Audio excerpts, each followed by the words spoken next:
All right, so today we have a nice little showcase for y'all. We have a speedrun race of DmC Devil May Cry Definitive Edition between JJToro and Anemone, the current first and second place holders on the leaderboards. And this is a race of no major glitches for New Game Human. Again, my name is DECosmic, and I'm joined as always by my homie ScruffingTon. Hello, everyone. Apologies if my voice sounds a little bit off today. I'm still recovering from COVID, but I'm real excited for this race. I think DmC Reboot is a game that's super underappreciated, and we got two of the best runners here today, so should be a good one. Yeah, absolutely. So JJToro and Anemone, or just Toro and Anemone, do you guys want to say a few words before we get on into it? Oh, I'm Anemone. Not really much to say. I'm excited for the race with Toro. Word up. Toro, you got anything, man? Hello, I'm JJToro. I love this game too much. I can't stop playing it. Ugh. I mean, fair enough, yeah. All right, so a little bit of background on these guys.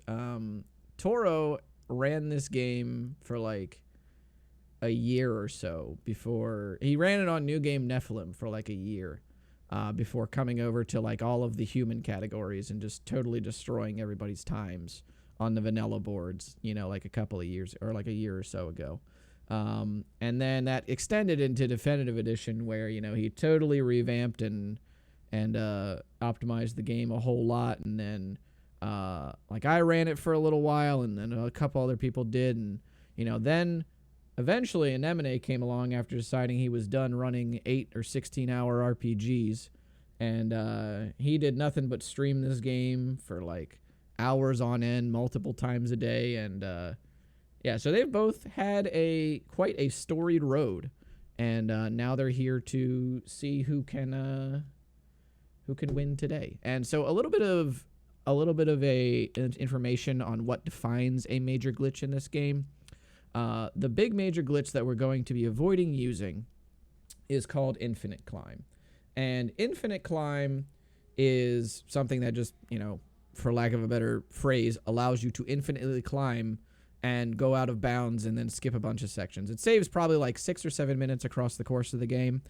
So we won't be doing that. A lot of the skips that we'll be doing, or the runners will be doing, involve just basic combat mechanics and exploiting some of the level design. So that is really cool. We're going to also see some more of the fights that kind of get, you know, passed over in the any % route. So a lot of those fights are really, really cool. So I'm excited to, you know, for y'all to see those.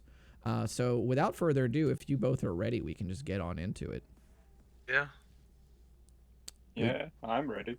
All right, gentlemen. So as always, we're going to do the countdown. And then on Devil May Cry, we will go ahead and, you know, I'll mute you both, and then we'll move you out into the soundproof room and all that, and then you both can just play your game and have a good time. So 3, 2, 1, Devil May Cry.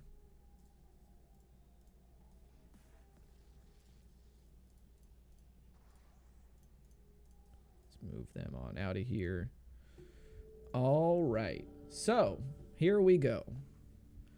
So first things first, I should note is that this game uses turbo mode. And so you actually have to set this up, you know, in order to use on the first level here. So we are getting a little bit of lag here on Toro's end. All right, there we go. Cool.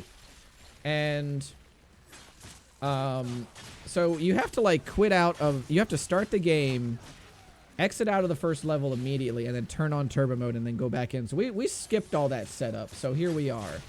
Going forward. So we have a little bit of time, like a little bit of a gap between the two runners here. We've got like a 10-second gap. So do keep that in mind in terms of the visuals. Please pay attention to the timers that are on both runners' screens as we move forward.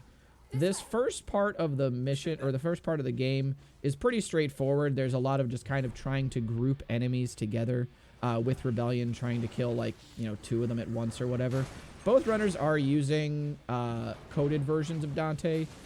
Technically speaking, the coatless version of Dante, like both of the coatless skins in this game, are what's faster. So like Son of Sparta and Neo Dante are both faster. But the runners agreed for this race they wanted to just kind of, you know, just play some different costumes for a change. So we got Toro on the left with the DMC1 costume, probably my favorite in this game.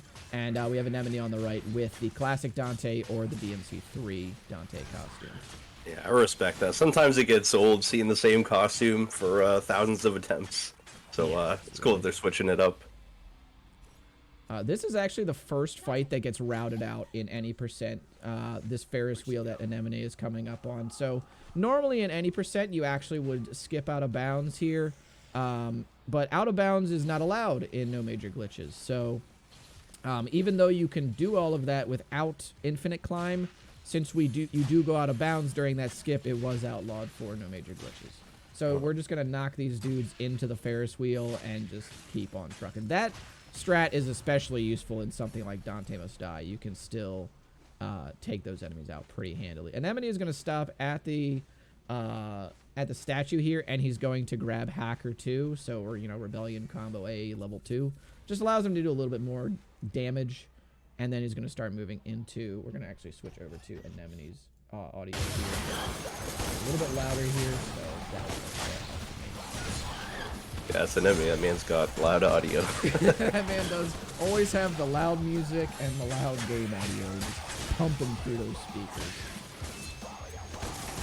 Yeah, so one of the interesting things you'll notice about top runners in this game is they're very good at grouping up enemies. So you see, at least on Anemone and Toro stream coming up soon, they're really good at just clumping enemies together. So that way, when they do their hacker combos, it'll just kill all the enemies pretty quickly. Yeah, And I think that's one of the things that separates them from other runners. Yeah, a lot of like the clears in this game, there are sort of like, you know, like quote unquote right ways to do a lot of these rooms, but at the same time there's a lot of like small adaptations that you sort of have to make depending on how enemies behave and sort of where, depending on like how you group them up. So a lot of the game is, you know, just understanding what's effective, but also sort of how you can salvage a lot of situations. And you also need to make sure that you maintain style rank, because there are bonuses for damage and speed starting at the A rank. So that's a thing. And then Anemone is going to grab Aerial, Rave level 2, and Hacker, and in addition to Hacker level 2. And this is going to be what he'll use, or what the runners will use to try and like one phase the Hunter. So normally if you're fighting the Hunter, he has a couple of phases, like where he goes up on top of the Ferris wheel. He has the dark phase where he'll shoot his blade at you. We're going to try and skip all of that. So all we're going to see here is just him attacking the face, and then they're going to stand behind the arm here so that they can hit the head as well as the arm at the same time, and it's going to pump out a ton of damage. You see Toro really banking on those triple S's there. And I think Anemone might get it. Yeah, he got it. They both got it. Very good on both runners' parts. Excellent. Yeah, that can be a little annoying if you don't get the one cycle, because then there's this whole animation, and you do get to shoot him from distance, so you don't lose too much time, but obviously getting the one cycle skips that whole cutscene. Yep. So now they're going to be grabbing Stinger level 2, a move that has certainly been used a lot on this channel over the course of the last couple of tournaments, and even more now.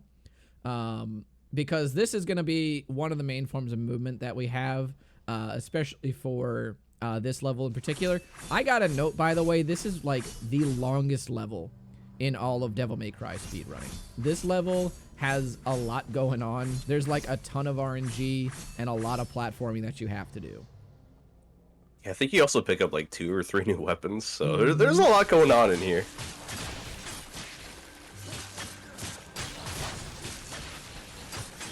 We're gonna actually be introduced to that new enemy that we're gonna have to deal with. This enemy right here, the Hell Knight, like, tough guy. You see Anemone trying to jump behind him in order to take him out from the back. Same with Toro here. That's one of those like small adjustments that you have to make before you get the axe here. And now that they have the axe, you know, Arbiter, they're just going to be able to take him out with the fault line as well.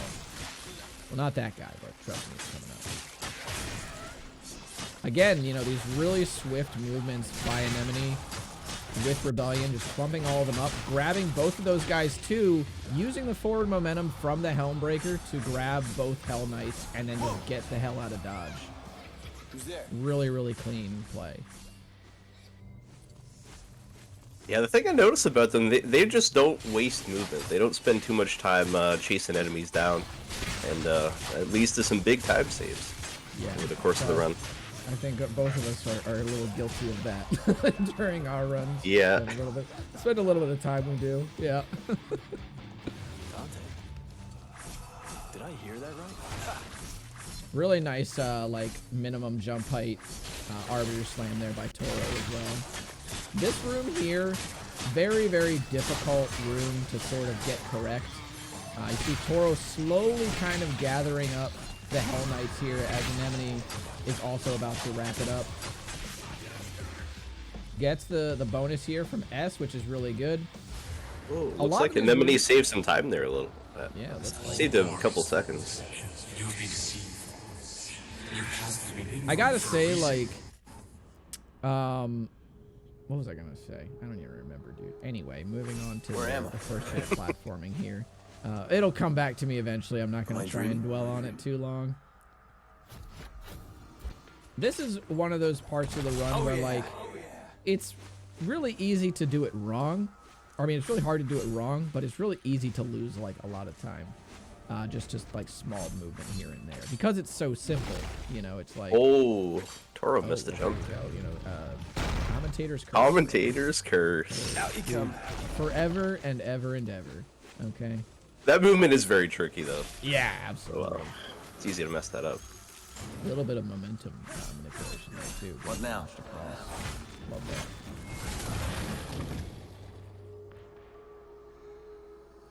Love it. Now, the fact that Anemone did get that skip and Toro didn't, it kind of plays into what Anemone was talking about before the race.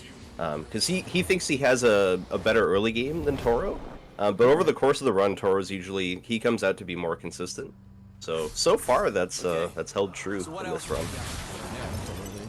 Anemone definitely no slouch. Like, the amount, I can't stress enough the amount of time this man spent grinding this game, you know, very recently because he was just very passionate about it. And he spent a lot of time in, like, missions 1 through 5, just really trying to get up to speed. Also, I don't know how I feel about him not having the music on, though, man. I know he's used to usually having that custom music, but I don't know if I hear the... Okay, now I hear that. Interesting. Alright, good.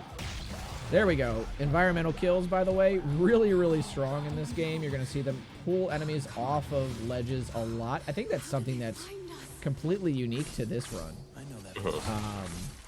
Is, correct me if I'm wrong, but I think this is the only game where you actually do that to enemies, is like knock them into the abyss, basically. Yeah, Demon Pull is very useful in this run, and especially in later chapters where you're going to see Toro and Anemone do a couple of skips, including in the next mission. But in combat, it's just generally useful because you can like snatch or yank enemies out of bounds or into the air. Yep. Osiris, unfortunately, you see it there on Anemone's screen. The scythe in this version of the game is not nearly as useful as in vanilla, because as you know, as you all probably are aware, you can damage red and blue enemies with any color weapon in Definitive Edition. So what this did was, although it allowed us to have better clears on a lot of rooms with color-coded enemies, it actually reduced the usefulness of some of the angel weapons like Osiris. Because Osiris in the early game for PC actually saw a little bit of use because that was really the only way that you had to damage the angel knights, or the frost knights, or whatever their name is. And now with that, you know, not being the case, now we can just kind of hack away at them with Arbiter and Rebellion, and Osiris just kind of goes by the wayside. So it's interesting how, you know, something that was intended to give you more variety casually and in style play ended up causing like us to kind of default back to just some of these better options. In Dante, I don't Speedrun. think you understand what's at stake.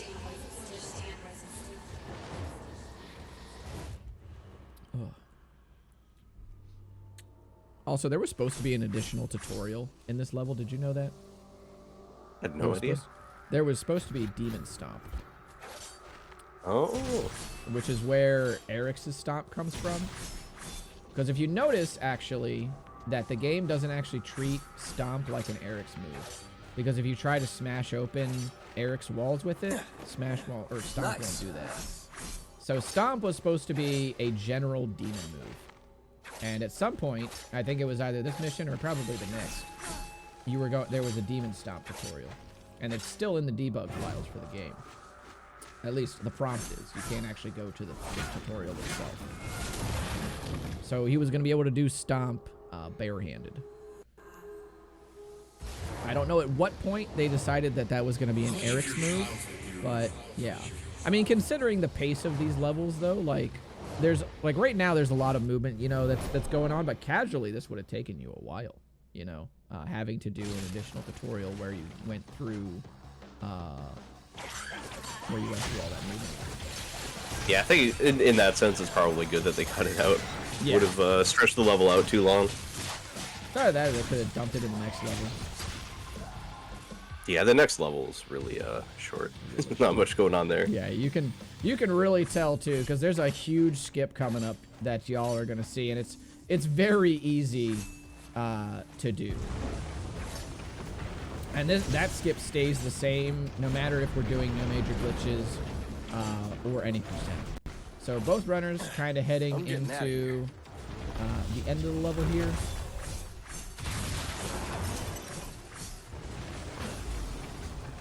Oh, it looks like they're all synced up here. Looks like Toro's about 7 seconds ahead right now. 7 or 8 seconds ahead. Again, do keep in mind that the runners do have about a 10-second difference on the live feeds. So now they're going to refund. So this game does a really cool thing like DMC4 does, where it allows you to refund moves. So they're going to refund some abilities so that they can get Trickster Evade as well as Enemy Step. And that's going to allow them to step off of the Bathos here, the flying enemies, and then jump onto the platform in the middle here. And there's the blue rose here, which is just going to allow them to skip this whole fight as well as all the platforming after it. And it's going to take them straight to the tutorial for Angel Boost. And Angel Boost or Angel Glide is really where the movement in this run comes alive. Because you're going to see them now using Angel Boost into 2 Trickster Evades. And when... Scruff, you can probably attest to this too. This movement here is like so fun to do, because this is your main movement like through the rest of the run. Of course. I think anyone who tries getting into DMC Devil May Cry speedrunning, and as soon as you get to this part of the run, you think, man, this game's so cool. Why don't more people run this? Because when you do this throughout the entire run, it feels so fun. Getting the hang of this. The movement in this game, I cannot stress enough. Like, if there's 2 reasons to do this run, it's like the movement and the level design, really. Like, it just all feels good. Yeah, it does have a lot of unique and just straight up fun mechanics. Like, Angel and Demon Pull are really good too.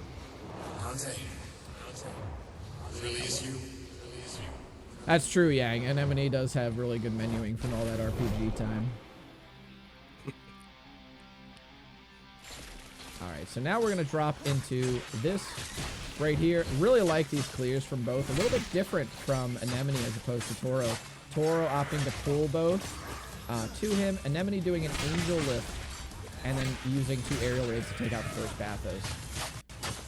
You're going to also see them doing something now called Offset.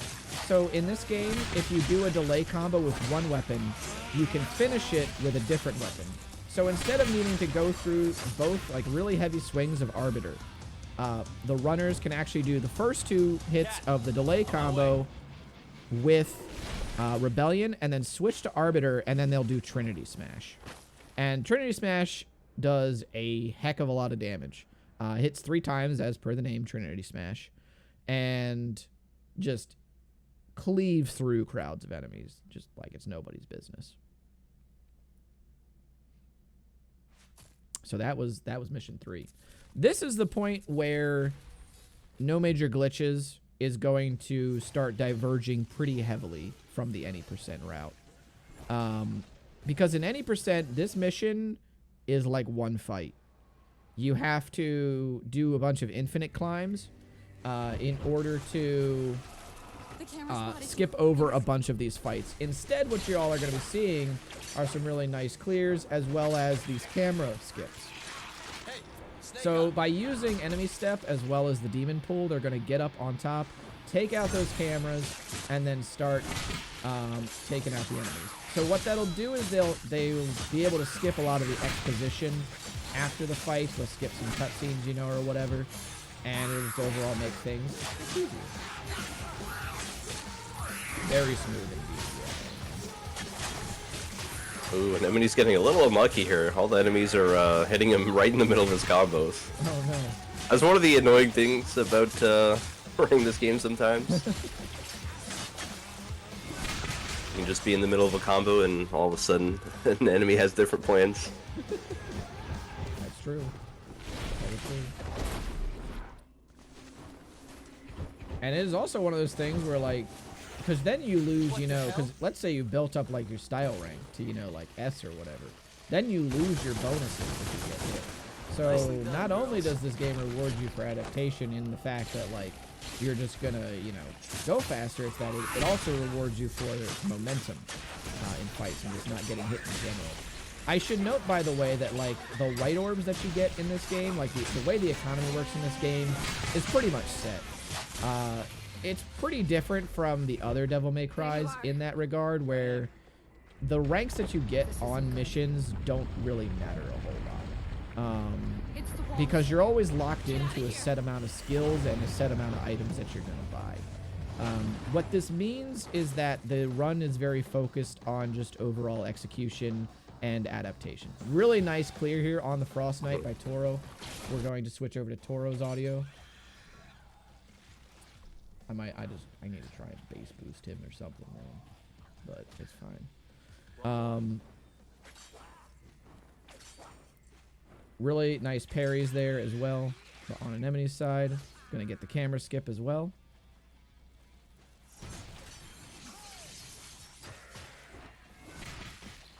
Yeah, and the camera skip here, it also skips this whole cutscene with Kat, I think, because she pulls you over to do some platforming, but we ignore that in the run. Yeah, we're gonna ignore that.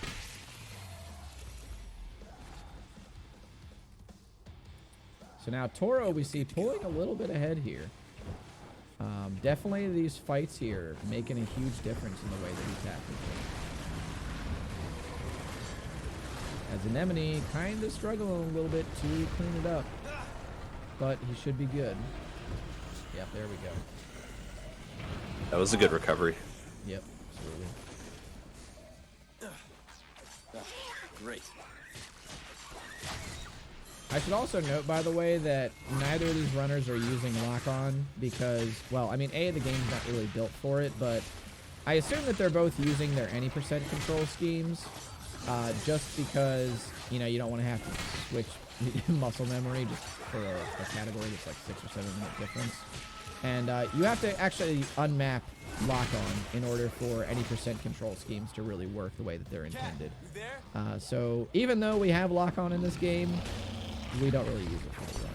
It's a shame because that was definitely a thing in the early days of running Definitive Edition, and once Infinite Climb was found in this version, it was all over. However, if you're only going to run no major glitches, feel free to use lock-on. Great mechanic. I believe he also just did fast hallway there. You get kind of sped up ahead. There we go. This enemy's going to go down. Toro cleaning up mission 4 really handily. And Anemone looking to do the same here. Ooh, that was a gold for Toro. Wow. That's spicy right there. Ooh, very nice right there. You saw that movement there where he went onto the left side of that platform, got skyrocketed forward and skipped up like maybe 10 seconds worth of platforming. Very tight window on that, but definitely worth it. We have a little bit of downtime here as well. So how is everybody doing today? Anybody have any questions about the run or anything? You I said hope you've been here everybody's before. enjoying themselves. Yes, but Maybe it you was got your during an out-of-body nice blanket experience and years some ago. hot cocoa. Enjoying Flying some around in Edgelord spirit City, form. DMC. Yeah, in limbo. Virgil says it could be an effective intelligence gathering tool, but Scruff, how are you can't doing, do man? it at will. I'm feeling great. I'm just happy we get to showcase this game and these two runners. Nightmares. For me personally, I think Toro deserves a lot of It's an appreciation and respect, because when people talk about like DMC speedrunning legends, you know, the first people that come to mind might be Maxilobes in DMC 1, Loner in DMC 2. Historically, it's always been Simoteus in 3, Ren 0 and Mecha in 4, and then maybe probably me and you in 5. Yeah. But I feel like Reboot gets overlooked, and by extension, so does Toro.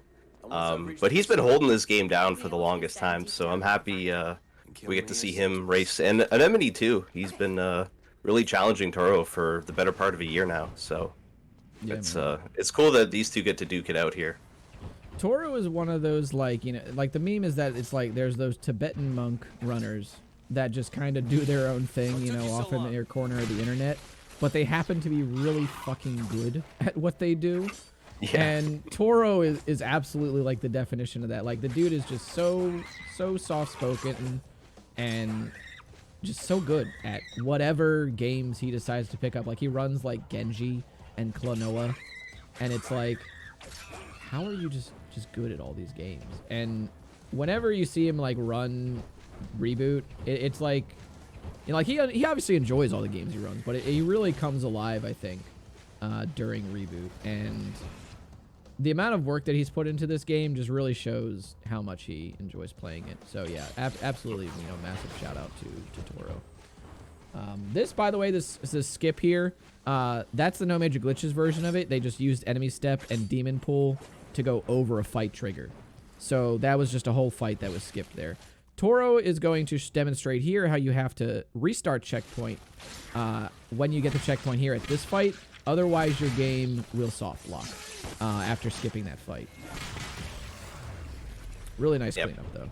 Yeah, by the way, that Bathos skip, not as easy as they've made it look. That Bathos can be very finicky. He doesn't like to cooperate sometimes, but these runners are both very good, so they got no problems there. Absolutely. This is where we're also going to see Overdrive level 2 come into effect. So Toro is going to let these enemies sort of get close, going to clean up some of the weaker ones with Overdrive, and then start hacking away at these other dudes with Trinity Smash. Gets that kill on the Frost Knight, maintaining that triple S rank to clean things up. Very handily. Anemone about to do the same. This is actually a strat that Anemone came up with, this Overdrive strat. Just kind of chilling by the doorway here, letting dudes come to you. Easily one of the coolest rooms in the entire run. Oh, yeah, absolutely.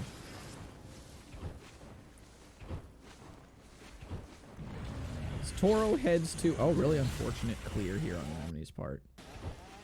Toro heading into the final room of the mission as Anemone is cleaning up the Fuck You Dante room. Toro gonna grab these enemies into the pit here. Another example of those environmental kills that we were talking about. Why bother depleting the enemy's health bar when the stage will do it for you? Gotta work smarter, not harder. There is, by the way, a like set path you really need to go on this level, so whatever you see them doing is just the right way to go. I used to go the slow way, and then Toro yelled at me until I got it right, and I quickly learned the fast way. So, Congratulations, you win. Anemone about to start cleaning up this room himself as Toro heads into Mission 6. And Mission 6 is really where y'all are going to start to see Demon Evade really come into play. So Toro's going to refund Drive. He's going to get Stinger level 2. He's already got Aerial Rave level 2, so that's good. And you're going you're all gonna. It's good. I don't want to spoil it. So it's really nice. The movement here in the beginning of Mission 6 as well, also very smooth. Just really using the angel lifts as well as the angel boosts and trickster evades to just kind of get through. We're gonna have a demon pool here as well. Gonna skip some platforming there, and then just mosey on your way. This game really, like, people always meme about DMC platforming, but man, did this game get it right. Yeah, I kind of wish DMC 5 took some inspirations from this, at least in terms of the platforming department. You know. True, yeah, absolutely. There's sometimes I like those times where you and I have fallen down on like Mission 12 or Mission 10, those platforms. Oh, Mission 8 too. You know, it's like, man, if only I had Angel Pool. Yeah.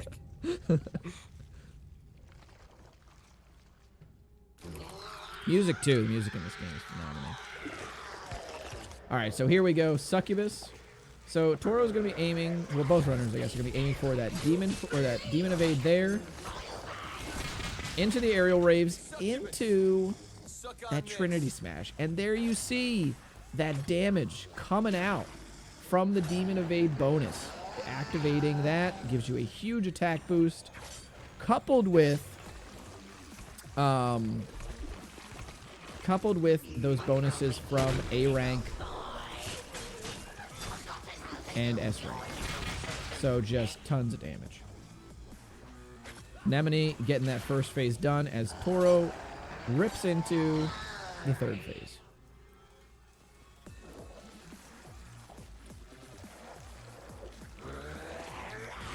Looks like Toro also had a little bit of bad RNG last time. Anemone doing the slow walk at Succubus here. The BM. Dante in this game definitely seems like a dude that would say BG after a loss. But you know, that's neither here nor there. Anemone also going to BM again. Gets the scream. He did the walk back too. That's so fucking disrespectful. I love it. You also saw a dialogue skip there on Toro's end. So normally, if you play the game, you know that Dante usually says, "You know what your problem is? You're too clingy." But if you hit the hands on the succubus just right, Dante will just skip that line entirely, and that's how you know you've saved a little bit of time. So you'll just hear, "You know what your problem is?" And then he just never says anything. It's like, Dante, don't leave me hanging here, man.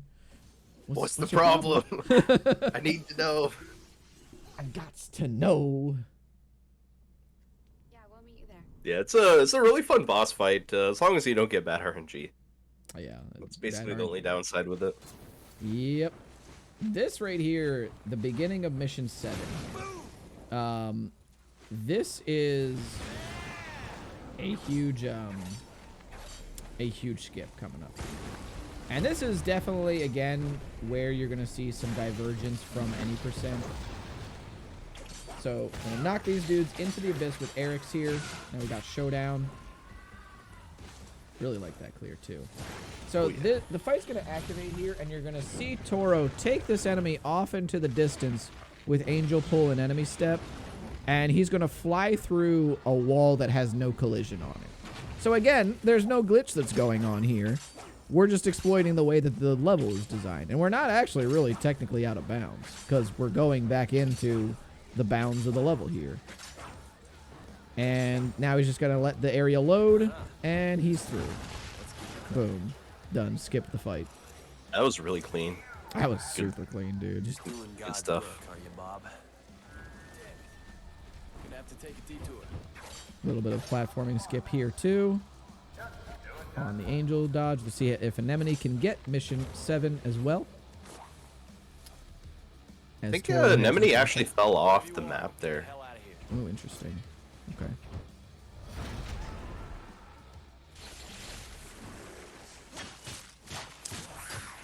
Okay, hold it. Oh, Oh, okay, good. He got it. Nice. Nice. Okay. Good. Both runners get it. These next two fights are fights that get totally skipped in any percent. This fight is kind of whatever in my opinion. It's just more the same enemies that you've fought before. But the next fight actually introduces the rages. And the rages are pretty interesting in the way that you deal with them. Because like this fight in particular, you have to do... you have to like kill one enemy and then you're able to parry the second rage. Go on, get lost. Once it like activates the cutscene, so it'll become more apparent here. So this cutscene is going to activate here, and then you'll be able to parry this enemy with Arbiter, and then that'll like definitely take it out. Okay, he did the roll, so that must be a new thing that he's doing now instead of just trying to parry it with Arbiter.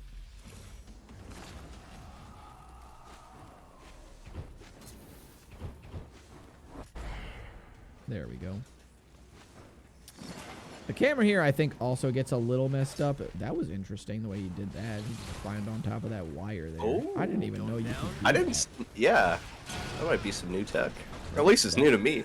Yeah, I think that's new tech, dude. So I guess that skips a little bit of platforming then, because usually you have to run up the, what is it, the scaffolding or whatever. Yeah. So it's a nice little time save. And then you saw him actually just knock the rages off into the distance there with the environmental kills using Stinger. Totally skipped having to deal with them being enraged and all, so. What's going on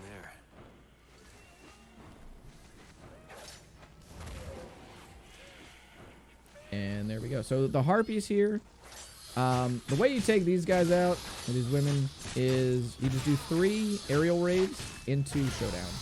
And they just go down really easily. Hopefully Anemone can avoid... Okay, he did avoid the rage there. Or the enrage on the rage. It's a lot of rage, dude. Where's Rage Cage? Where is Rage Cage 64? I need to speak to Rage Cage 64. Get him on the mic.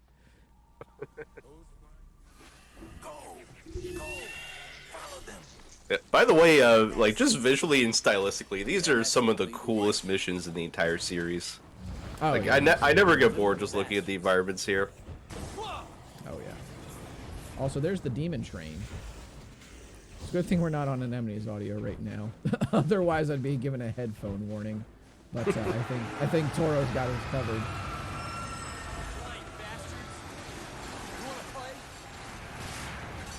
Yeah, what up, Leaf?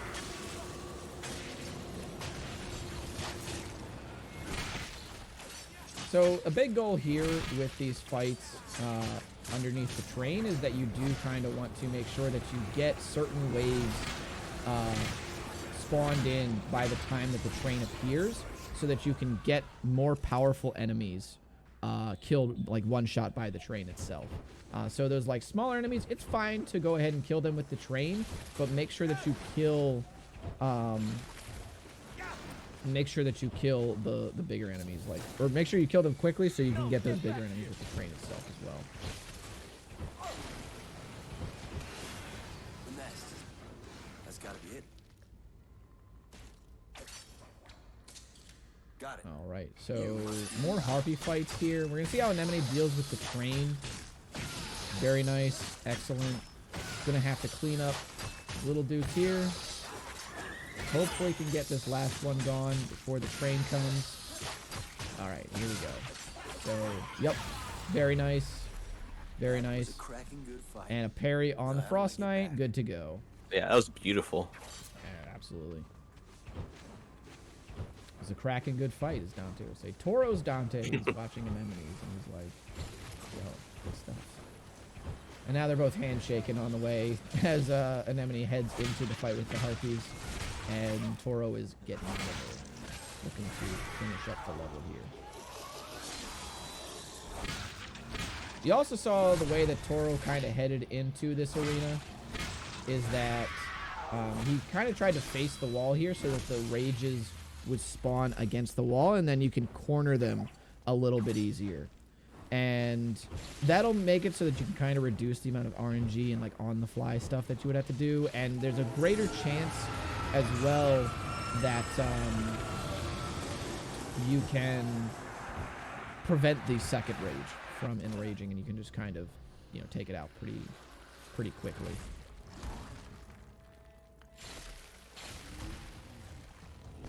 Yeah, it looked like Toro had some problems with that rage, and he also fell off the map. So there's a little bit of a window here for Anemone to make up some ground.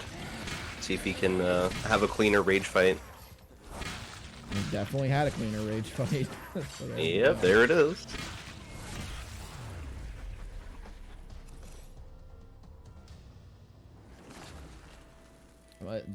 That looks to be intentional. That map fall off there. Oh. Doing. I think it's to manipulate the train.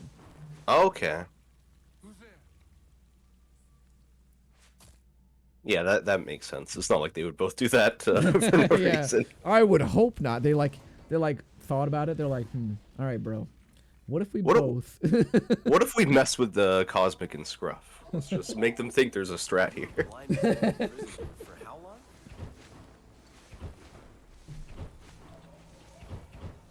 Alright, then the Tyrant here. This is something, by the way, in any percent, you have to do this fight a little bit differently. Because in any percent, the wall there never despawns until the fight is finished.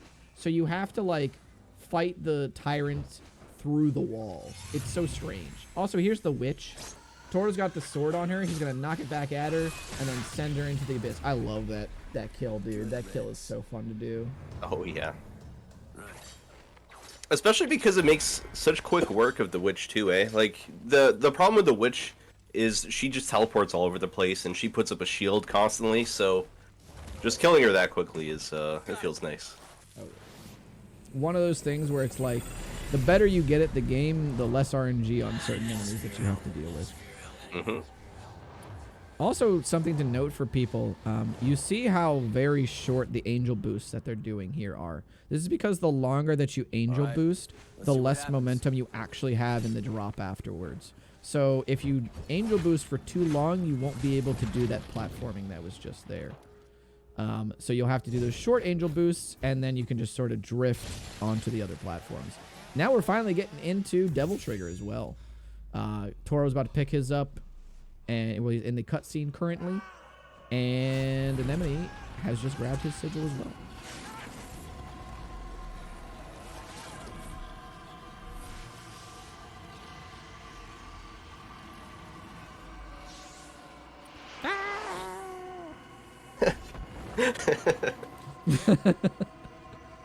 And I think Toro here is going to do Angel Lift into Arbiter. Yep. To knock out all these dudes and then deactivate. Really clean. Should be seeing the same from Anemone here. This skip, by the way, this one coming up, I think it's the same on both No Major Glitches and any percent. You have to jump onto the head of this angel and then jump onto its wings in order to entirely skip like a couple of fights. And then, yeah, there we go. Super, super clean, dude. Right into the last fight of the mission. Faster than doing, because I know the old strat for any percent was to just do infinite climb there. I'm guessing that just platforming up the head is faster. Yeah, it's faster. Like, the thing with infinite climb, right, is that you don't really have to... If you're not really comfortable with the platforming, you can just infinite climb it up and just let it rock, right? Because eventually, when you infinite climb high enough, the game will just automatically do the grip on the angel boost there for you. But it's definitely much faster to do the platforming there off the head.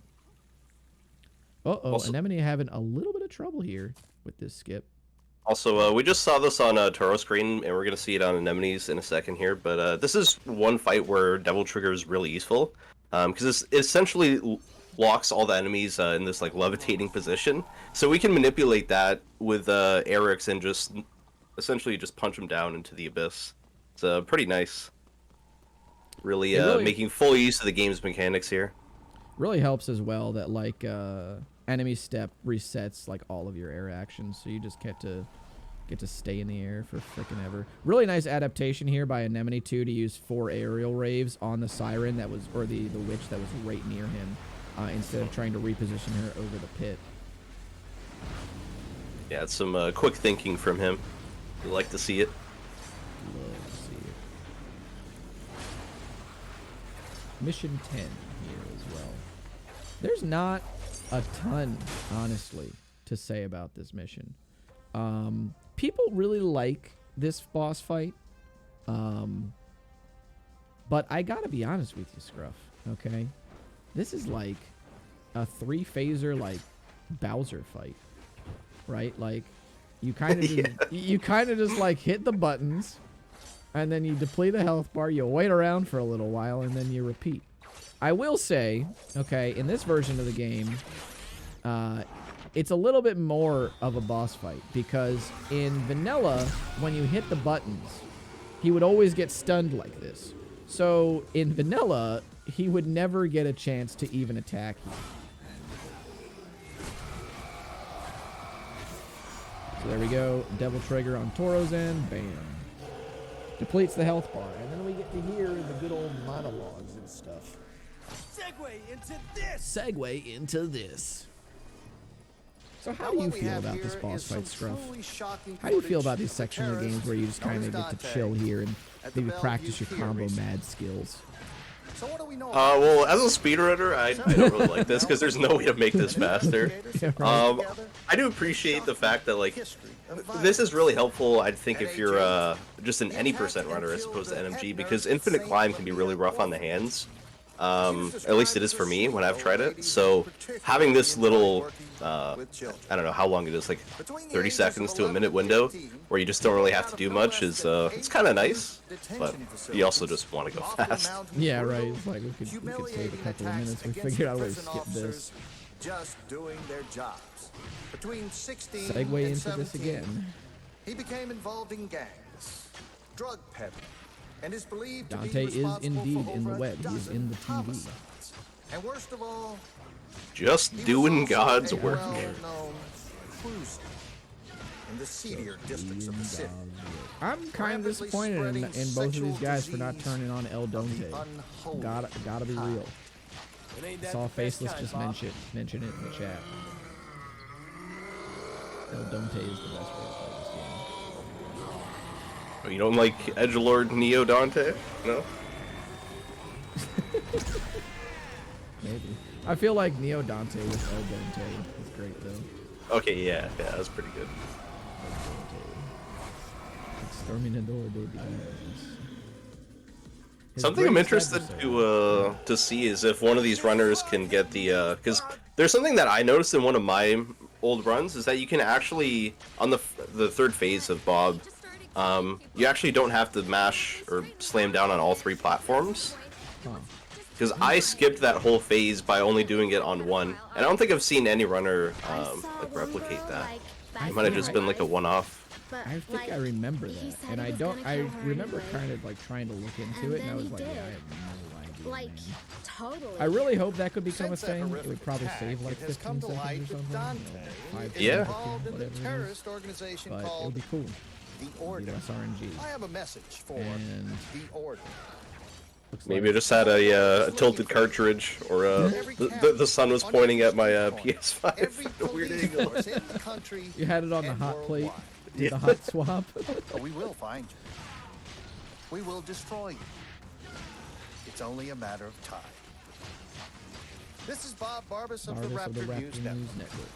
Just doing God's work. Looks like Toro heading into the final phase now.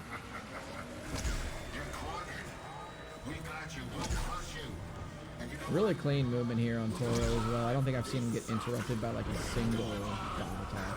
Yeah, that was nice.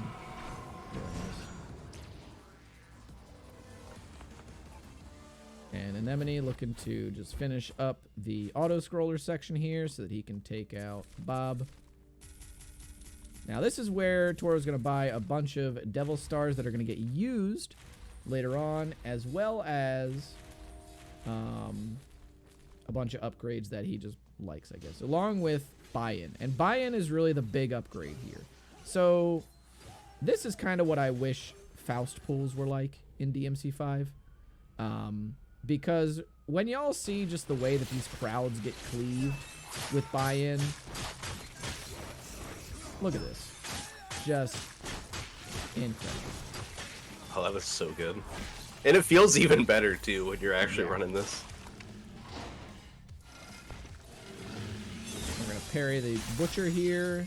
This dude out. So now this is a little bit different of a skip from any percent.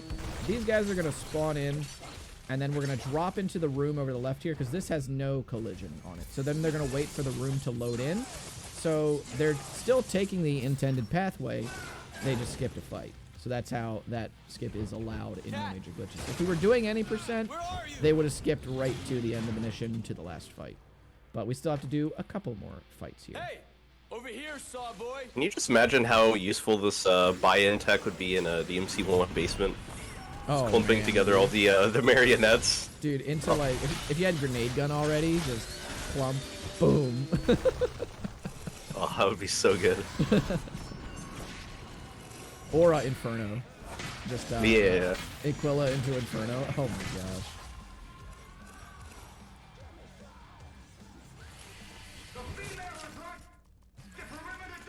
Alright, so here we go. Toro's gonna show off some more nice buy-ins right here. After they say bitch is near. Okay, I guess. A little rude. You there? Stay out of sight, you hear? I gotta get to her first. Okay. Take out the butcher on Anemone's end here. And then he's gonna do the Aquila pulls. That's right, Cat. You keep him out. Into Trinity Smash as well. That is the other, like there's two really good moves to use with buy-in, and those are Aerial Rave level 2 and Trinity Smash.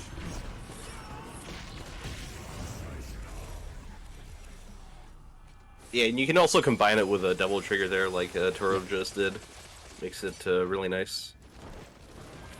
These fights here are the ones that get skipped like in any percent. This is one of my like favorite fights just because it's like pull and then buy-in into Trinity Smash and then more pulls to kill the Bathos. It's just like a really nice flowy fight.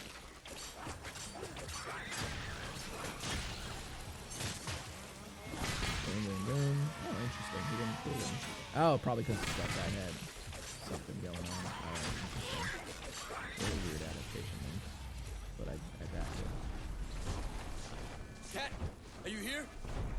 So then Toro heading into the final fight of Mission 11 here as Anemone cleaning up Get out! The place is the overrun. last bit.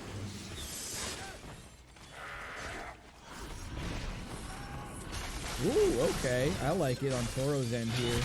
Pulling in the Butcher with the Devil Trigger into the Aerial Wave. Look at that, dude. The cool guys don't look at explosions. Kill cam, too. You gotta love it, man. Also, Dream Runners, they're just gonna get cleaved up by Arbiter. What the hell was that? Yeah, it's another enemy that just kind of moves around really quickly, so we use double trigger to just keep him in place and make quick work of him. Yeah, Dream Runners just basically don't exist in this run. Like, you could just have us walk through a room and the same thing would be happening, basically. Yes, you can. I spray. That was a massive time save from Toro. He's on record pace right now. That's actually crazy. Holy shit. Also, worth mentioning, both these runners have PB'd this week. So I think Toro's record right now is 117.57. Yeah. And Anemone's not too far behind in terms of his PB. I would not be surprised if we saw a double PB today. That'd be frickin' Oh, I would love that. Yeah, that'd be dope. Anemone's on a really good run for his standards, too. He's had a couple gold splits in a row. Are there any huge RNG moments in this run? I know See, this the place thing like about the this back run of is, my like, hand. I want to say immediately yes, right? But there's a lot of, like, really small RNG moments as well with enemy behavior that all kind of stack up. Like, Scruff, do you know of, like, anything that sticks out in your mind as, like, a, wow, if this goes wrong, I lose a ton of time? I feel like it's Virgil. I feel yeah, like the last Virgil fight. probably Virgil, but yeah, for like you said, for the most part, it's just small time saves. Like Mission 6, the boss there, you can lose some time if you get bad patterns. But for the most part, it mostly just comes down to whether or not enemies behave. So like if you're in the middle of a combo and you get tagged by another enemy, then you lose your combo, and you also lose your style meter. So that if that happens a lot over the course of the run, it can definitely add up to some big time loss. Go. I'm trying to think, man. Because I know there's something that, like, when I see You okay, it, Cat? I know. Yeah. Mission 17 skip. But that's not RNG, though. Well, it feels like it. That fucking stupid... that stupid fucking angel grip at the top of Furnace of Souls. Oh yeah. That shit feels RNG, but I know it's not.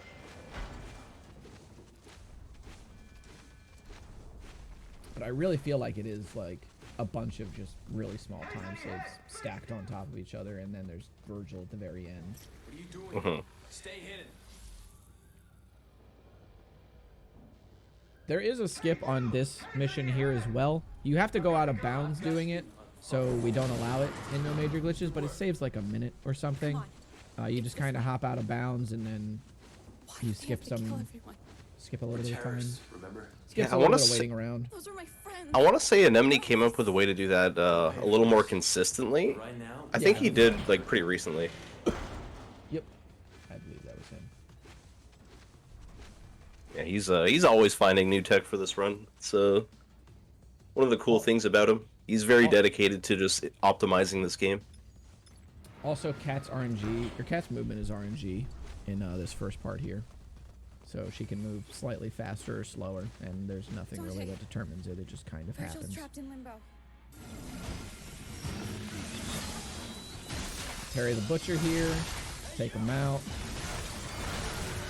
Now, the thing about this mission that I didn't really realize until somebody told me is that you have to interact with the statue in order to speed up some of these sections. So you're going to hear this dialogue go off, and then Toro's going to interact with that statue, and then the fight is just going to start again.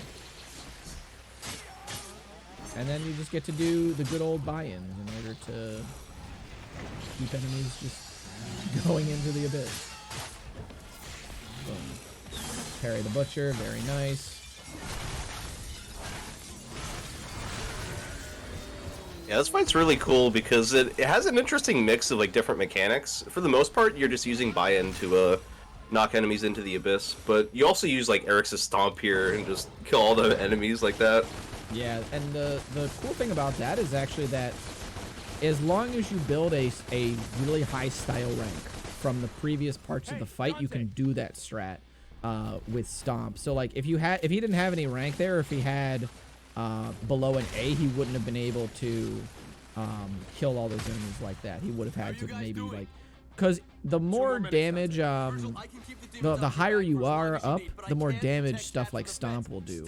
So if you have like the bonuses from A and S, then if you just do the double jump into stomp, then it will kill. But if you don't have those bonuses, you have to get a little bit higher by doing enemy steps and doing pulls. So a little bit of fun facts there for everybody out in the audience. I know you know, Scruff, but... Ooh, unfortunately, Anemone did fall. Ooh. We'll lose a bit of time there. And then also you notice Toro pulling in the harpies and then using the shotgun to clip their wings, allowing them to fall into the abyss here. So I think Anemone's styling a little bit because he's waiting for the last, until the last second before he dodges from the Butcher explosion. So he's putting on a show. Hell yeah. I respect it. I also find it really weird that the game waits until like mission 12 to give you the second firearm. Because like you get like 6 melee weapons, right? Is it like 5 or 6 melee weapons in the first like 5 or 6 missions or something? Something like that. It's a ridiculous amount. And then it's like you sit on ebony and ivory until this point. Also, if there's anybody that has photosensitivity to like flashing lights and stuff, or maybe the color orange, I would suggest looking away for about 30 seconds. I sort of have to always give this warning for the nightclub levels, because whoever designed this level, asked somebody, do you want flashing lights or orange? And somebody just went yes. So this is what we've ended up with. Yeah, I think visually this is the coolest level, but again, if you do have a photosensitivity, then we'll wait for a little bit. We'll let you know when it's good. Witch here as well on Toro's end. Looks like Anemone about to wrap up mission 12.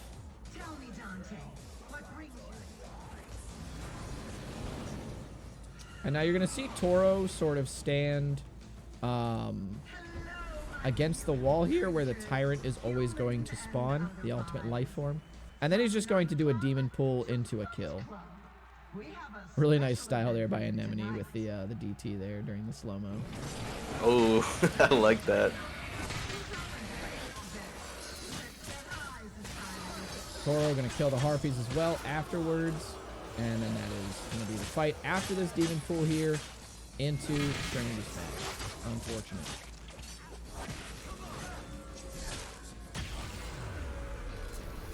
Unfortunate. You have no idea who you're dealing with, do Alright, you? and then we're gonna use a Devil Star here. Let's change things around a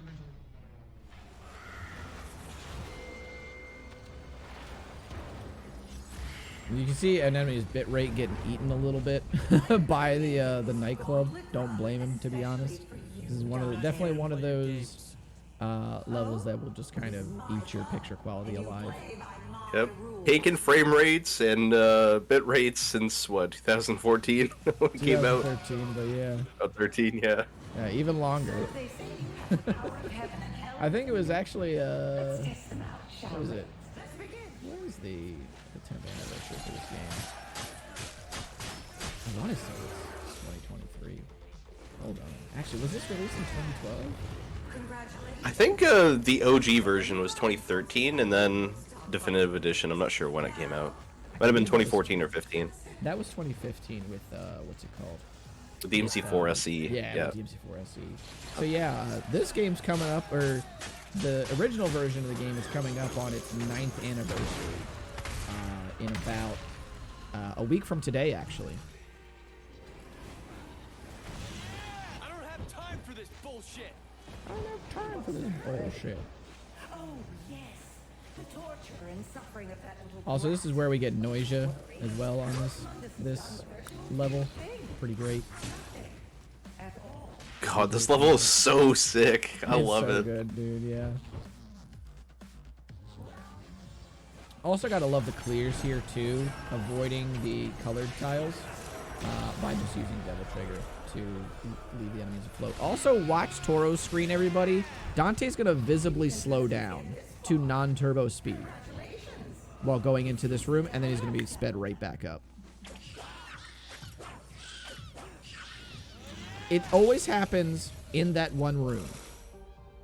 The game always slows down there.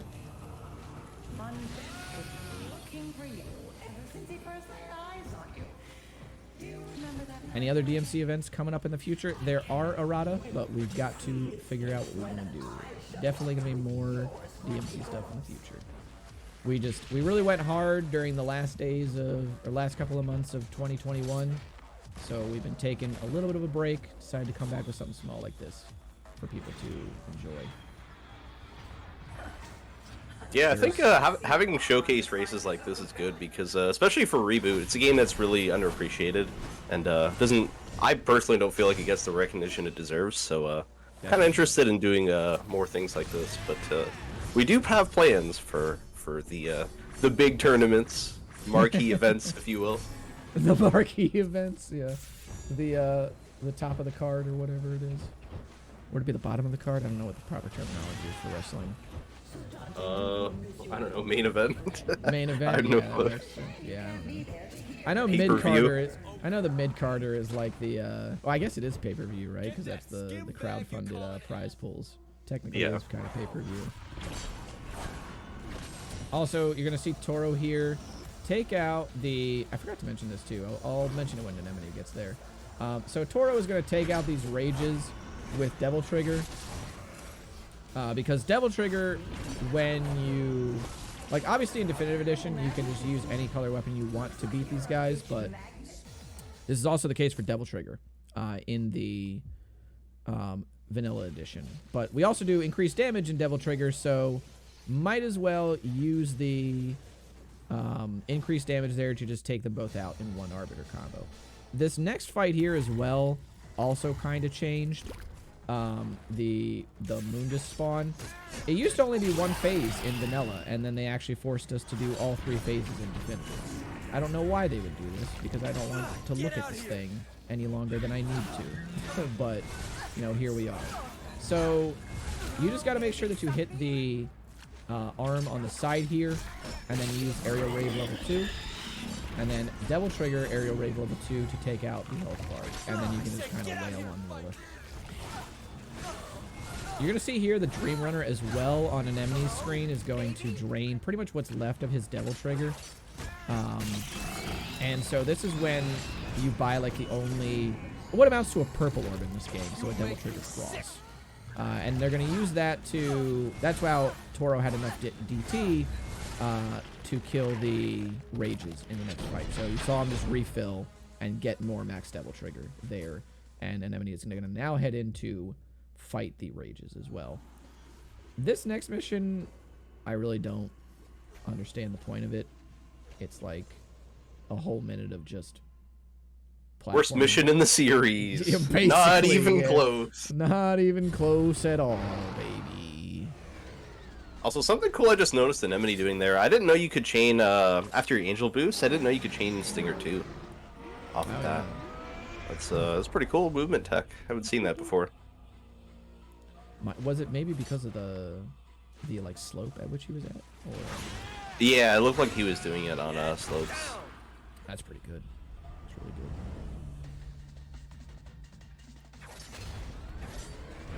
So Anemone gonna go into Mundus offspring fight. He's gonna fight the baby. Yep. I keep forgetting to call it spawn. Mundus is spawn, but I feel like spawn is too cool of a word to associate with this thing. So it's just boosting, dude. Like it's just baby rage. That's what it is. I really like Anemone's use of Caliber there too with Aquila to close the gap really quickly into the aerial waves. Very nice.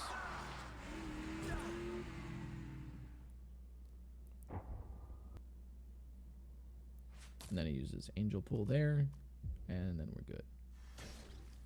Moon is just standing there menacingly into the mission. It's the only good part of it. He's just kind of like, oh, I see them. Okay, cool. My decision. My cross to bear. Now we get into mission 16. This mission is pretty crazy as well. This platforming, by the way, I gotta note, like, if you make like one mistake on this platforming, and you fall, then you get sent back all the way to the beginning of the section. It's so annoying. Oh yeah, it's a huge time loss. Definitely never happened to me, I tell you what. Oh, how annoying. The gates will seal. So right here, normally you would think that like, oh, there's a bunch of enemies here. I'm just going to pull them into each other, you know, and then let them all drop. The thing is that if you let all the enemies drop like that, it's going to take really long for the witch to spawn, and that's just not good. So it's much easier and just like better overall to grip the enemies individually and then slam them into the abyss with Eric's there. Dream Runner also going to be taken out. Just goes down pretty much entirely. Virgil will knock out the internal camera system.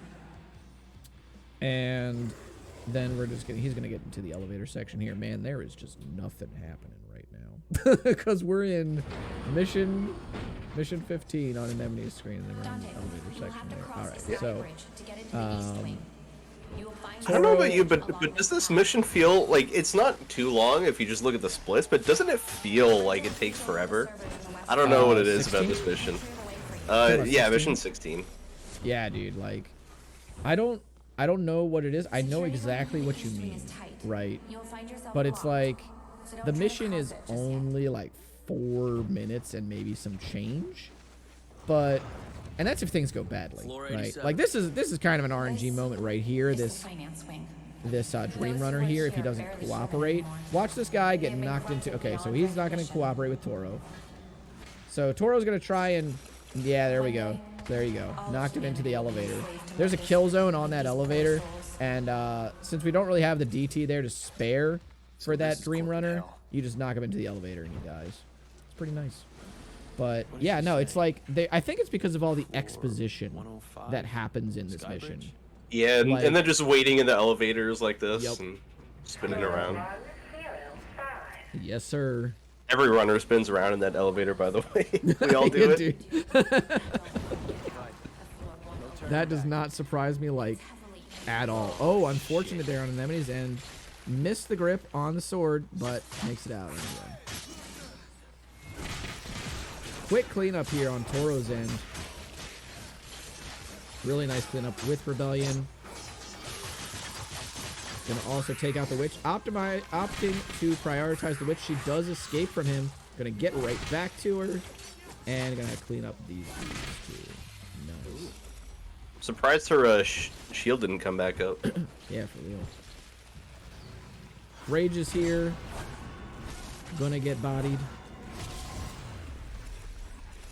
Move up to the next floor. And there we go.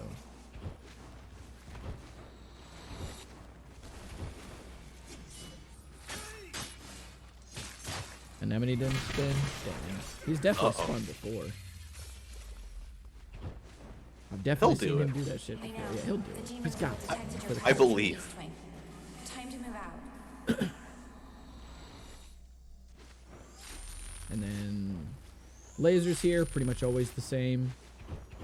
And then this fight right here, I actually used to think this fight was mandatory. You can just go past this Dream Runner. She's gonna say some bad words, and we're gonna move right Yeah, along. right, exactly. Fuckhead. Here, you will run. That is something I really like about Dante in this game. He, you know, it's not for everyone, but he's got a little bit of an abrasive personality. I kind of dig it for this game. I think it's funny because, like, he's totally serious, right? It's played, like, totally straight. There we go. There's the spin. Hey. Yeah, Hey. I thought so, yeah.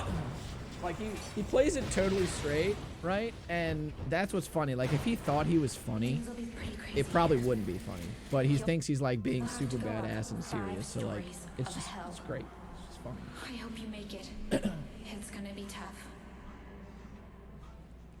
Anemone's starting the fight with the witch and the I forget what these enemies are called. They're Stygians, but I forget the type of Stygian. Maybe like Greater Stygian or something. Something like that. I couldn't tell you, dude. Don't count on me for this level of knowledge. I just see enemy and I kill it. Okay, that's what I do. Yeah, I back it. Ooh, escapes though. Unfortunate. Oh, getting away from him. Okay. And Dream Runner goes down on Toro's end. Now, coming up here, this skip is really going to determine kind of the pace or the lead that Toro is looking at here. Not only if he doesn't do it properly, but if Anemone doesn't do it properly, because he's really going to run away with this if he gets it pretty much perfectly. He does lose quite a bit of time. Both runners kind of bleeding, I think, a little bit of time on these last few missions. You have to wonder if maybe that's the costume, and it's just gradually adding up to time loss. Oh, maybe, yeah. Uh-oh, had to go back in. Did not make the proper purchase. Ooh. Has to buy some Devil Stars and Vital Stars. So check this out, y'all. So this first fight that Toro's going to get into against a Hell Knight and a Frost Knight, it will have a ceiling on it. So he's going to position himself in such a way that he's at the top of that ceiling when he kills the second enemy. And that's going to allow him to grab onto an Angel Lift and skip very, very high into the level. It's going to skip a ton of content. Very nice. Clean. Super quick. That skip is really hard to do. At least it is for me. Yeah. So I enjoy seeing it done by a pro. And then the second part of the skip here, he's actually going to traverse around the outside of this arena. Going to use a Vital Star as well to heal up. And man, he just totally showing me that any doubts that I had were not founded at all. Just nothing but the cleanest. Telling you, man, this guy is an absolute legend. Hella. Also, I gotta love how pretty much everybody keeps the solution to this puzzle in their splits. Yeah. Yeah, it's so great, dude. So we usually solve this puzzle first. It's left 3, up 1, down 2, right 2, down 3. And so what this does is when you've beaten all the fights in this level, the cutscene to end it will automatically activate, since the puzzle is already finished. In vanilla, you could actually skip this mission entirely, and we could probably still do it in this version too, if they actually hadn't added more fights to this level. So if you've played the original version of Reboot, we also have to make sure that we pay attention to the enemy here. Let's take a look at that first. Let's see what he's got. Oh, going for a bit of a different angle there. Interesting. Okay, very nice. Both runners getting that really clean. Yeah, clean good Furnace of stuff. Souls. Yeah, it's interesting the way Anemone does it. So he uses Eric's to just kill the Red Knight right away, instead of doing the what's the aerial rave combo. Yeah, aerial rave. So times 4. That's one gem. I mean, I guess if that works for him, then cool. Yeah, might as well. Yeah, go for it. Now, line up the power conduits with the corresponding server. All right, we're gonna get 2 clean Furnace of Souls skips. Yes, we are. Very nice. And I like to grab on the health there too, just to make sure it does not run out. Yeah, we don't want any shenanigans here. Hell no. And also for Anemone, he's playing for PB pace. Like, just looking at his best possible time, he can definitely still do it. So, a lot for him to play for here. Oh, very cool.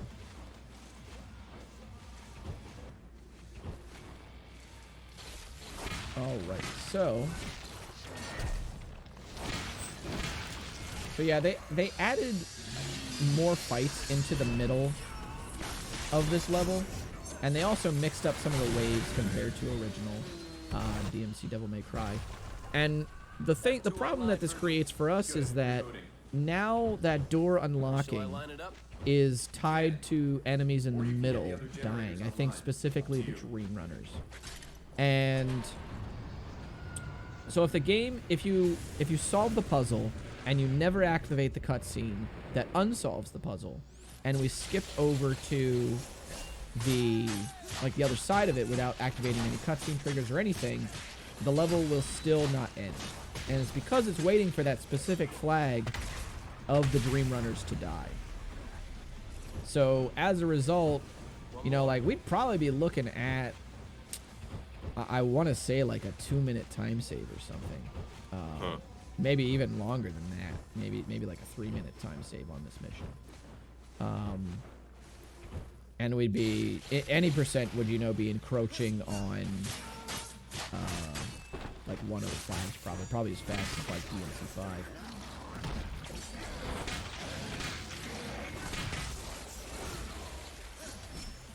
Both runners making short work of all these peeps, though. And it really doesn't, I think, matter too much the order in which you take a lot of these. It's really kind of how you map out your own DT. That's the other thing about this game, is that because it encourages adaptation so heavily, it also encourages you to try your own ways of solving things. You do see, like, I'm sure a lot of people have noticed, and certainly Scruff and I have, the very, like, small things that Anemone does differently than Toro, because he didn't want to just sort of cut and paste, you know, certain things. You kind of got to figure out what works for you, especially in a game like this. Yeah, and this is the beautiful part of this run. Like, we saw Anemone doing the Furnace of Soul skip in his own unique, creative way. This is the thing about not only DmC Devil May Cry, but also the series in general. You can just find your own ways to go fast, and I think that's one of the reasons we all love these games. Absolutely. It's like Toro on the last fight here as well. Dream Runner's going to go down, chop, put him through the slap. Done. And I think Anemone might be on the... Okay, he's about halfway through. Looks like he's a couple of minutes behind.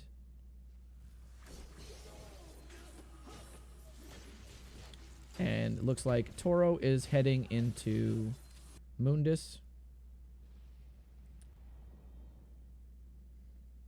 As Anemone gets ready to go for this right here. Now, Mundus is a little strange in this game. Because you can, like, three-shot him. Get to the eye! But you kind of have to get the correct RNG for that. It's not going to be too much time loss if you don't get it, because there's ways to manipulate him. Also, if you don't, like, if Virgil decides to not walk here, there's, I forget what the, do you remember the caveat for that? Like, Virgil never teleporting here? Yeah, I'm not sure, but that's happened to me more than once, and I always get mad because it costs like, what, 20 seconds or something? Yeah, it's bad. crazy, It's really bad. I think it's like the way you specifically move into that cutscene trigger has something to do with it. Yeah, maybe. Alright, so their first arm of Mundus is going to go down on Toro's end. Anemone cleaning up the Tyrant and the Stygians here on his end.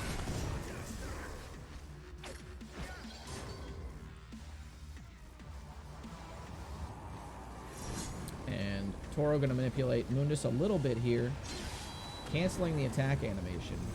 Going to get a little bit of time save as well here. Getting the reflect into the Arbiter hit. Smile for the camera, Mundus. He's down. So now Anemone looking to finish up mission 18 here as Toro heads into Virgil. Toro really pulled away with this one, I gotta say. Saw a lot of the game was very much neck and neck, but these last few missions have really solidified Toro's lead. He's on a mid 118 pace, which I think would have been a record last week. Yeah, for sure. And he golded that mission 19, by the way. It's crazy. Yeah, now we get to hear like the best Virgil. Yeah. Yeah. So the Virgil fight in this game, this is definitely RNG because you have to get these demon dodges off, and it's a lot easier to demon dodge certain attacks to then, you know, counter him and then just lay on the pain with Arbiter. And Toro's getting some pretty good dodges off as well as getting some pretty good attacks. That projectile there, I think, is definitely the hardest one to demon dodge. And boom, on Toro's end, that is game 118.30. GG. Looks like Anemone heading into mission 19 as well. So we'll see what Anemone ends up pulling out. Hopefully we'll see a PB from him. I think he can still PB. So Yeah, it looks like it. let's just hope for that. I know in his mission 20, he didn't have a great Virgil in his PB, so he can definitely save some time there. Yeah, there we go. That'll do it. Let's root for him. Let's do it. The DmC 1 skin pulled through. It certainly did. I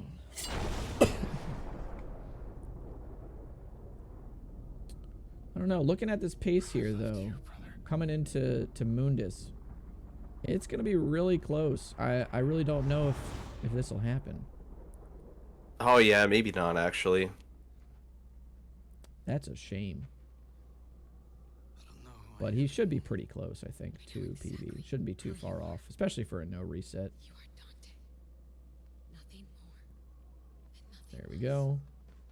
That's down, and I think he's going to do the nip here after the thing. All right, yep. Boom. Okay. Cancels the Mundus spit animation. Very nice. I love how Dante just stands there in the air. Yeah, right. It'd be even better if he just did a T-pose. That'd be sick. Yeah, he's going to be very close to PB here. So probably both runners maybe 30 seconds off PB. Yeah.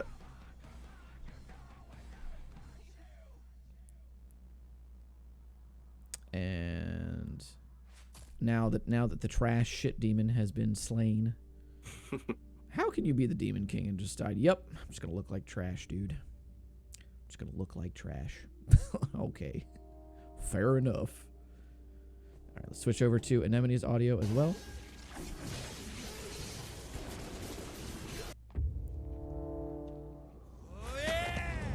Yeah. Good dodge as well. Pain. Probably.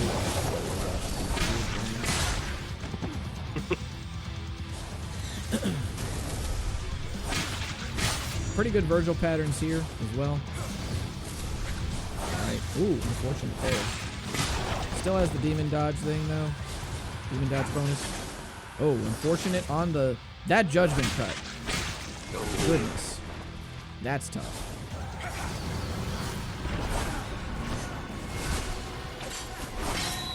Oh, unfortunate. And GG. Alright, let's bring both of them on in here. Let's bring both of them on in here, ladies and gentlemen. We can talk about it when you're in here. Okay. Toro Anemone. We can talk about the Mission 12 pool. What Mission 12 pool? Anemone, are you talking about? The pool with the butcher and the 3 chainsaw dudes. My pool pulled nothing, man, and none of them were in Berserk. I was so tilted after that. I don't know what to tell you, man. It was a heartbreaker. Good race though, guys. Absolutely awesome race. I don't think I really have a whole lot to say, to be honest. It was just an overall solid race. Both played really well. How do both of y'all feel? Was it tight at any point in the race? Mm-hmm. Yeah, it was tight for a lot of the early game. Yeah. Yeah. I think it was that last half of the run where Toro really solidified the lead. Yeah, all our races usually go up to Mission 8, we're tied, and then he just exceeds at mid-game. Yeah, Toro was on P pace right up until I think Mission 16, Yep. So he was on a heater.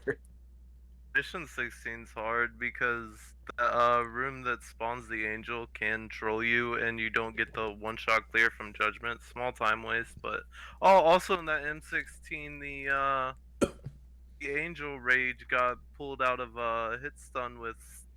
That was awkward. Oh, that was weird. Yeah, I think I remember that. Yeah, that was kind of weird. All right, Toro, you have anything you want to say, man? Nothing but thanks for having me, and GG, Anne. Yeah, GG Toro. It's always a blast racing with you, bud. Same. Yeah, so I want to thank both of you for agreeing to do this. I think, again, Scruff said it a few times during the race, but this game definitely, I think, gets overlooked a little bit in terms of being a speed game. So it was great to have the two best on to show how great it is. And I want to thank you both for showing off the No Major Glitches category as well, because I think both of you kind of agreed that in terms of in terms of a race sort of setting, you both felt like this was the category to show instead of any percent, just because of, I guess, how volatile any percent is. Yeah, any percent can be really volatile. Like, Toro's infinite climbs are a lot more consistent than mine. And there's a perfect rhythm where Dante will fast climb, and if you don't get that, it just becomes real awkward with the pacing in any percent. Yeah, absolutely. So, yeah, that's pretty dope. Scruff, you have anything, man? I just want to say, if you aren't already, go follow both Toro and Anemone. They've both been putting in a ton of work on this game. They're obviously the two best runners, and I'm excited to see what comes with this game in 2022, because I think there's still a lot of room for runs and categories to be optimized. Yeah. And thanks both of you for joining us today. Absolutely. Absolutely. Yeah. I had a blast. Thank you guys for having me. And I think the next time we see both of you, there may be a certain blue guy on the screen. Is that correct? Are you both down to do that at some point? Yeah, definitely. I'm down. Okay. Well, you heard it first here, folks. In the future, a certain blue guy will appear from this game. So, we'll see what happens with that. That being said, I want to thank all of you so much for tuning in to this race here for DmC Definitive Edition. No major glitches, new game human. Once again, my name is DECosmic. And Scruff, you send yourself off. And I am TheScruffington. That is true. That is hella true. All right, everybody. Have a good rest of your Saturday. And we will... Okay, let me do the command real quick here. So there is Anemone and Toro's links for the thing. Yep, there we go. Okay. There are their links to follow them. And we will catch y'all another time. Peace out. Peace. Take care. See ya.